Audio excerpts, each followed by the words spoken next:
আপনাদেরকে জানাই অসংখ্য অসংখ্য ধন্যবাদ। আপনারা দেখছেন আপনাদের প্রিয় ইউটিউব চ্যানেল এমপ্লয়ার সাপোর্টার। তো ফ্রেন্ডস, ইতিমধ্যেই শুভেন্দু অধিকারী মুখ্যমন্ত্রী হওয়ার পরে কিন্তু ৪৫ দিনের মধ্যে কিন্তু ডিএ দিতে চলেছে, ডিএ কার্যকর হতে চলেছে।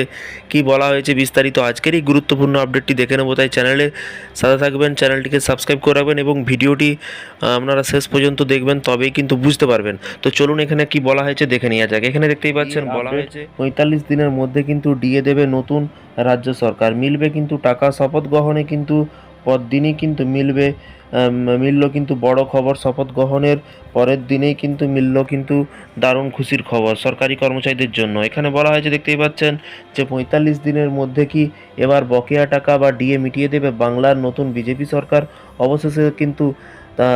অবশেষে কিন্তু তাহলে কি দাবি মিটবে বা দাবি মিটতে চলেছে রাজ্য সরকারি কর্মচারীদের? কবে থেকে টাকা ঢুকবে বা কবে থেকে পাবেন সরকারি কর্মচারীরা? চলুন বিস্তারিত আজকের এই গুরুত্বপূর্ণ দেখলে আপনারা বুঝতে পারবেন। এখানে বলা হয়েছে দেখতেই পাচ্ছেন কি বলা হয়েছে যে অবশেষে কি এবার একটি নতুন রাজ্য সরকার বকেয়া এবং বর্ধিত হারে ডিএ মিটিয়ে দেবে। কি বলা হয়েছে এখানে বলা হয়েছে যে এখন এই প্রশ্নই উঠছে কিন্তু নানা মহল থেকে, এবং বর্তমানে কিন্তু কেন্দ্রীয় সরকারি কর্মচারীরা অষ্টম বেতন কমিশনের সুপারিশের জন্য কিন্তু অধীর আগ্রহে কিন্তু অপেক্ষা করছেন। এদিকে কিন্তু অষ্টম বেতন কমিশনের সুপারিশ বাস্তবায়ন এখনও কিন্তু বছরের বেশি সময় বাকি আছে, কিন্তু তার আগেই কিন্তু মোদী সরকার একটি বড় সিদ্ধান্ত নিতে চলেছে বলে কিন্তু খবরে উঠে আসছে। এখানে বলা হয়েছে রাজ্য সরকার ৪৫ দিনের মধ্যে পশ্চিমবঙ্গে কিন্তু সপ্তম বেতন কমিশন কার্যকর করতে চলেছে এবং বাড়বে কিন্তু ডিএ। এই নিয়ে কিন্তু সামনে এলো বড় আপডেট। অবশেষে তাহলে কি দাবি মিটতে চলেছে রাজ্য সরকারি কর্মচারীদের? কবে থেকে টাকা ঢুকবে, কত করে পাবেন সরকারি কর্মচারীরা? দেখে নিন, পুরো হিসেব কিন্তু ক্যালকুলেশন করা আছে। এখানে বলা হয় যে ৪৫ দিনের মধ্যে ডিএ দেবে নতুন রাজ্য সরকার। পশ্চিমবঙ্গ সরকারি কর্মচারীদের ডিএ নিয়ে কিন্তু কম ভোগান্তির শিকার হতে হয়েছিল এবং বিগত কয়েক বছর ধরে নানা আন্দোলন করেছে সকলেই। পথে নেমে কিন্তু আন্দোলন করেছেন বহু সরকারি কর্মী থেকে শুরু করে শিক্ষকদের একাংশ, কিন্তু মহার্ঘ ভাতা পাওয়া যায়নি বলে কিন্তু মনে করা হচ্ছে। এবং এর পাশাপাশি তবে এবার কি নতুন সরকারের সৌজন্যে কিন্তু সেই দাবি কি পূরণ হবে? মিলবে কি টাকা? এবং কানাঘুষা কিন্তু শোনা যাচ্ছে। নতুন সরকার নিয়ে কিন্তু আশায় বুক বেঁধেছে কিন্তু অনেকেই। এবং এর পাশাপাশি আর কি বলা হয়েছে, এর পাশাপাশি তারা আশাবাদী হয়তো যে এবার কিছু সময়ের মধ্যেই কিন্তু তাদের টাকা মিটিয়ে দেওয়ার কাজ করবে বলে বলা হচ্ছে সরকার।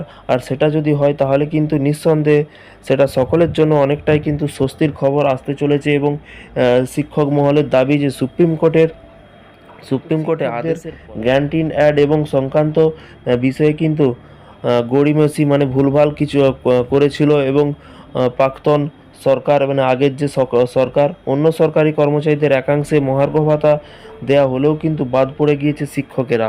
এবং এমনকি সর্বশেষে কিন্তু বিধানসভা বাজেটে ঘোষিত যে 4% মহার্ঘ ভাতা দেওয়া হয়নি, এটাও কিন্তু উল্লেখ করা আছে।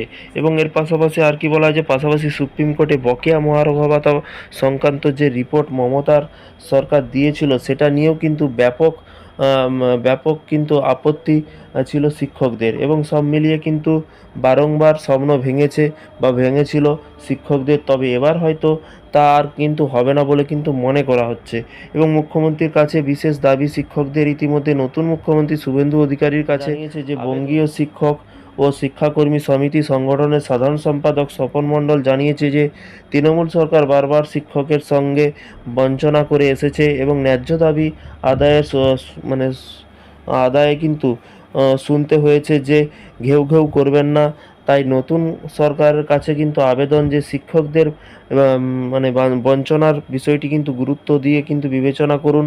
এবং অপরদিকে নিখিলবঙ্গ শিক্ষক সমিতির সাধারণ সম্পাদক সুজিত দাস জানান যে আমরা আশা করব যে আজ যে সরকার গঠন হলো তারা সুপ্রিম কোর্টের রায় মেনে কিন্তু মহার্ঘ ভাতা প্রদানের বিষয়ে সদর্থক ভূমিকা গ্রহণ করবে বলে কিন্তু মনে করা হচ্ছে। তো দেখা যাক কবে। তো এই ছিল আজকে একটি ছোট্ট আপডেট। এই ধরনের প্রতিদিন সরকারি কর্মচারীদের বিভিন্ন রকমের লেটেস্ট আপডেট পেতে অবশ্যই চ্যানেলটিকে সাবস্ক্রাইব করে পাশে থাকা বেল আইকনটিতে প্রেস করে রাখতে ভুলবেন না। ভালো থাকবেন, সুস্থ থাকবেন এবং নিজের খেয়াল রাখবেন। এবং আপনাদের মতামত নিচে কমেন্ট বক্সে কমেন্ট করে জানাতে ভুলবেন না। যদি কোনো মতামত জিজ্ঞাসা থাকে অবশ্যই নিচে কমেন্ট বক্সে কমেন্ট করে জানাবেন। Thank you.